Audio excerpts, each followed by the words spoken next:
Bonjour à tous et bienvenue sur ma chaîne. Alors aujourd'hui on va parler de la loi Pinel, un dispositif fiscal qui promet beaucoup mais qui n'est pas sans ses inconvénients. On va faire un point sur les avantages et les inconvénients pour vous aider à voir si c'est une bonne option pour vous. Allez, c'est parti. Déjà, on va commencer avec les points forts de la loi Pinel. Le premier avantage, c'est sans doute le plus attractif, c'est la réduction d'impôt.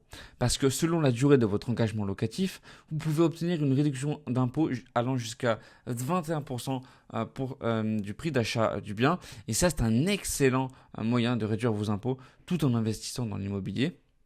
En plus de ça, acquérir un logement neuf, souvent sans besoin de faire de travaux pendant plusieurs années, et bénéficier de frais de notaire réduits. Ensuite, la loi Pinel vous permet de constituer un patrimoine immobilier en finançant une grande partie de votre investissement par un crédit. Et une fois le crédit remboursé, le bien peut vous générer des revenus complémentaires ou services ou servir votre propre usage. Ok, maintenant on va voir les inconvénients.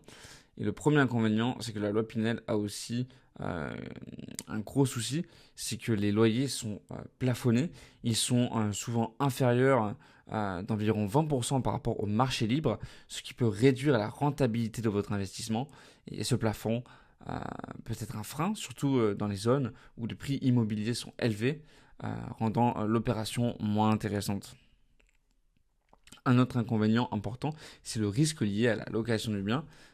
Les zones éligibles sont souvent limitées et dans certaines d'entre elles, la demande locative peut être assez faible. Donc si vous n'arrivez pas à louer votre bien, non seulement vous perdez vos revenus locatifs, mais vous pouvez aussi perdre l'avantage fiscal. Alors, faut-il investir dans la loi Pinel? Tout dépend de votre situation fiscale et la zone dans laquelle vous envisagez d'investir.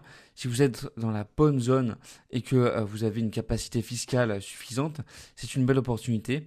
Mais attention aux pièges, notamment la rentabilité parfois limitée. Donc en tenant compte de tout ça, je donnerai une note de 6 sur 10 pour la loi Pinel. C'est un dispositif qui peut être intéressant, mais à manier avec précaution.